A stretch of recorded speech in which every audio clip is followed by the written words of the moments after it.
نطبط إن شاء الله ولا لي المشي وحنبلي وقدرنا ويل يجبر أرس قلي مقالة أرس قلنا وحاول مقالة أنا جارسة عدي وحنلين هاي كوب سكوارو أولاد كلهلو سكوارو forever life نولش سكورة مست الله كريو حنبلي أنا وحنا كسودرنا أرسك وكذا عي مقالة جارسة marka waxa leenahay kuwa isku waar Allah ka dhigo wiilka oo magaciisa loo Abdaxkin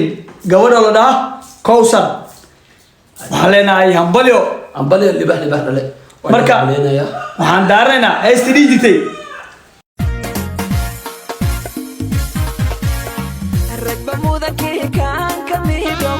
ragba mudaki kan kamido nadarta muxubada waa